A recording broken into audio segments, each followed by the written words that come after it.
Bueno chicos, ¿qué tal? Hoy en el curso de Historia del Perú vamos a hablar del tema de la era del guano. Los objetivos de la clase son que al final de ella ustedes puedan explicar las condiciones económicas, políticas, sociales y militares en las que se desenvolvía el Perú durante la era del guano. Van a poder identificar los modos de venta del guano, estableciendo semejanzas y diferencias entre ellos. Y van a poder explicar también la influencia de la prosperidad falaz en los cambios sociales del Perú a mediados del siglo XIX. Ubicación temporal. Primero nos vamos a ubicar en el tiempo. Hay que recordar que todavía estamos dentro de un periodo llamado el primer militarismo. Recuerda que el primer militarismo en la historia del Perú se desarrolla desde el año 1827 al año 1872. La era del guano fue un periodo que duró entre 1845 y 1872. O sea, la era del guano está dentro del primer militarismo. ¿Sí? Acá podemos ver la época de los primeros caudillos, la confederación que ya hemos estudiado, el segundo gobierno de Gamarra, la anarquía militar, y después viene ya la era del guano, que tiene bastante relación con la guerra con España. Pero, ¿qué es la era del guano? La era del guano, como ya lo mencioné, fue un periodo de la historia del Perú, un periodo republicano entre 1845 y 1872. Fue un periodo donde el Perú recibió mucho, pero mucho dinero. El Perú obtuvo mucho, pero muchas ganancias económicas. Captó grandes sumas de dinero, ¿ya? Producto de la venta monopólica. ¿Por qué venta monopólica? Porque el Perú era el único país en el mundo que producía este recurso. ¿Y de qué recurso estamos hablando? Estamos hablando del guano, ¿sí? ¿Qué es el guano? Ya lo vamos a hablar dentro de unos minutos o segundos. Entonces, ¿cómo definimos a la era del guano? Un periodo en la historia del Perú que duró entre 1845 y 1872, donde el Perú recibió mucho dinero, ¿sí? El Perú obtuvo grandes ganancias económicas producto de la venta monopólica de un recurso llamado el guano, ¿sí? El Perú vendía este recurso a Inglaterra, a Estados Unidos, a Alemania, a Francia, y estos países nos pagaban.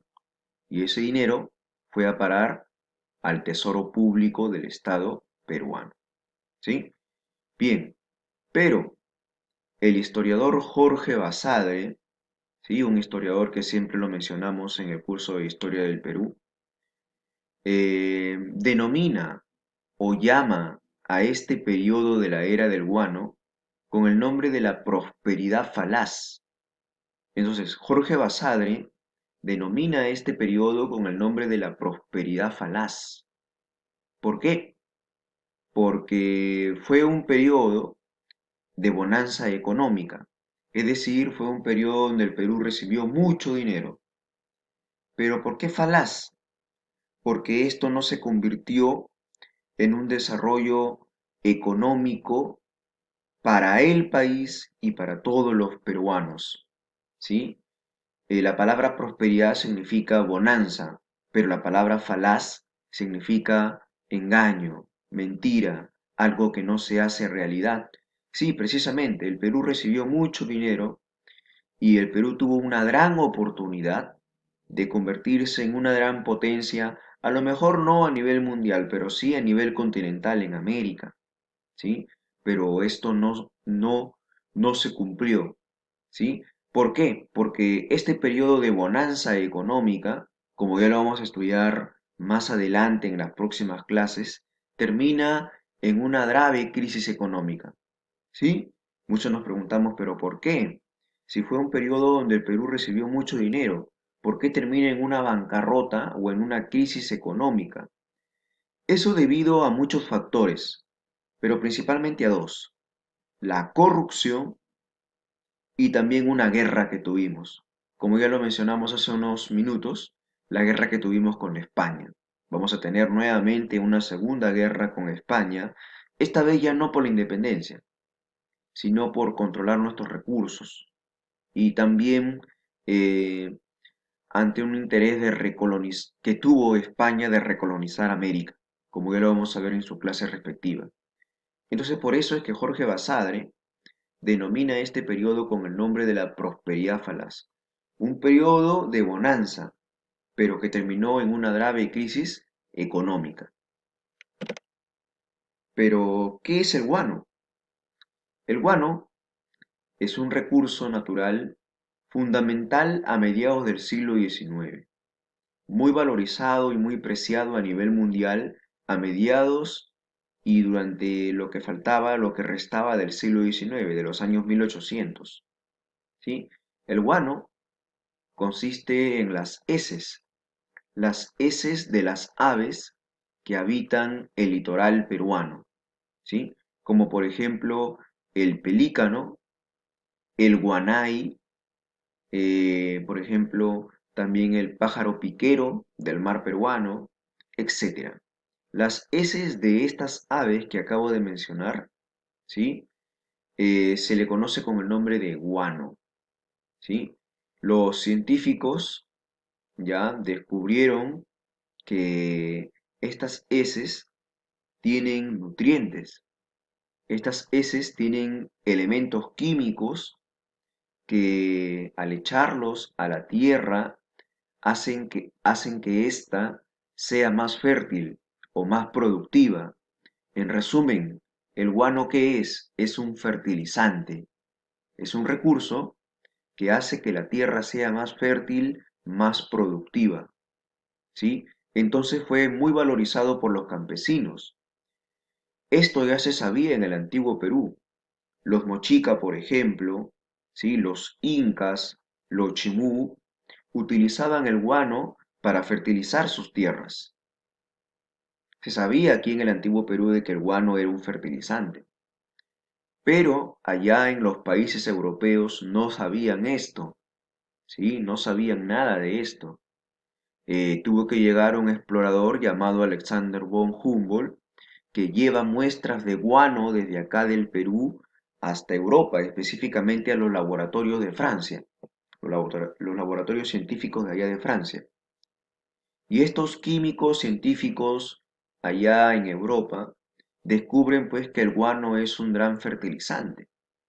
Allá en las tierras europeas, por ejemplo, por un saco de heces de oveja se producía 2 sacos de trigo, pero descubrieron que por un saco de guano, del guano peruano, ¿sí? Se podía producir en las tierras europeas hasta 25 sacos de trigo. Entonces vemos pues la gran fertilidad que tenía este recurso. Por eso es que fue muy preciado a mediados del siglo XIX a nivel mundial. Y el Perú era el que tenía ese recurso en abundancia, ¿sí? Por eso se habla de una venta monopólica. Éramos los únicos países en el mundo que vendíamos este recurso, ¿sí? En otras palabras, en los años a mediados de 1800 para adelante hasta 1900, ¿sí? El Perú estaba en los ojos del mundo, estaba en la vanguardia mundial, ¿sí? En el Perú, el yacimiento de guano más importante eran las islas de Chincha. Se llaman así porque estas islas están justamente frente a la provincia de Chincha, en Ica, ¿sí? Por eso se llaman islas de Chincha. En estas islas de Chincha, como podemos ver en estas imágenes, ya habían montículos de guano, de más o menos unos 3, 4 metros de altura, ¿sí? Pero de solo guano en estas islas. Por ello, las islas de Chincha es considerado el mayor yacimiento guanero en las costas peruanas. Pero este recurso no solamente se encontraba en Chincha, se encontraba desde Tumbes hasta Tarapacá, porque recuerda, no podemos hablar de Tacna en esa época, ¿sí? Porque el Perú llegaba más al sur hasta Tarapacá, todavía no se había desarrollado la guerra con Chile. Bien, ¿qué pasaba en el mundo? En el mundo se desarrollaba lo que se conoce como la primera revolución industrial, ¿sí? La sede histórica de la primera revolución industrial es Inglaterra. Específicamente allá en Inglaterra, en Europa, se desarrollaba la primera revolución industrial. La primera revolución industrial consiste en transformar, pues, la materia prima en bienes finales, ¿sí? Es un gran periodo de bonanza económica también allá en Europa, ¿ya? Bien, entonces, ¿ya? Debido a la primera revolución industrial y a los grandes inventos que se van a lograr en esta época allá en Europa, se van a crear nuevas máquinas. Estas nuevas máquinas van a favorecer la creación de empresas o fábricas, y en estas fábricas van a trabajar obreros. Miles de campesinos de Inglaterra y de Europa en general migraron desde el campo a las ciudades.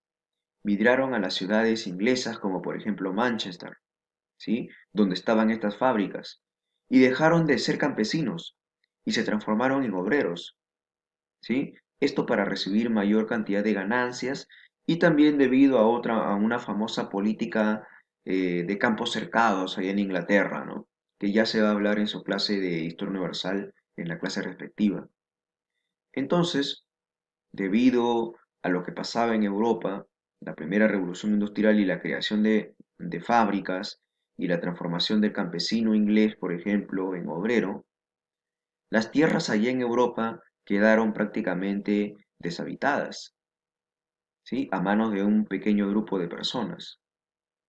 Por esta razón es que los países europeos necesitaban de un recurso que sea muy fértil, necesitaban de un fertilizante para hacer más productivas estas tierras, ya que no había muchos campesinos que las trabajen, porque habían migrado a las ciudades. Por eso es que los países europeos, especialmente Inglaterra, pusieron sus ojos en el Perú y vinieron acá al Perú a comprarle guano a nuestro país. ¿Sí? Bien, jóvenes. Entonces, ¿qué pasaba en el mundo? La primera revolución industrial. Características. Bueno, la primera característica económica de este periodo es que fue un periodo de bonanza económica, o sea, donde el Perú recibió mucho dinero. Otra característica es, a ver, ¿en qué se gastó? ¿Cómo se gastó? ¿Cómo gastó el Estado peruano el dinero proveniente de la venta del guano? ¿Sí? Las cifras que ven acá en este cuadro es solamente es un monto aproximado, no es exacto, ¿sí? Yo lo he resumido de esta manera, ¿ya? Para que quede un poco más didáctico, más explicada la clase, ¿sí? A ver, comencemos.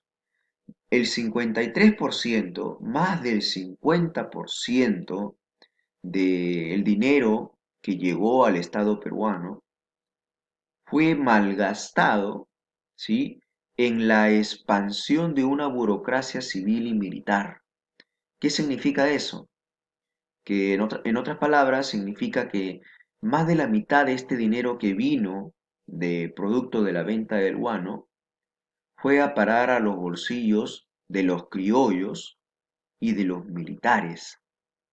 Muchos de ellos se habían aprovechado de este dinero y habían hecho pues corrupción con este dinero, como ya lo vamos a ver dentro de dos clases en el gobierno de Echenique. Un aproximado del 20% se gastó también en la construcción de ferrocarriles, lo cual sí no se puede decir que fue un mal gasto, porque la construcción ferrocarriles en esa época, era sinónimo de modernidad, ¿sí? Eran sinónimo de tecnología, la construcción de ferrocarriles. Más adelante también vamos a ver por qué son importantes. El otro 20% se gastó en el pago de una deuda externa a los países que nos habían prestado plata durante la independencia y también una deuda interna, los peruanos, los empresarios, hacendados o criollos peruanos a los cuales el Estado peruano le debía plata.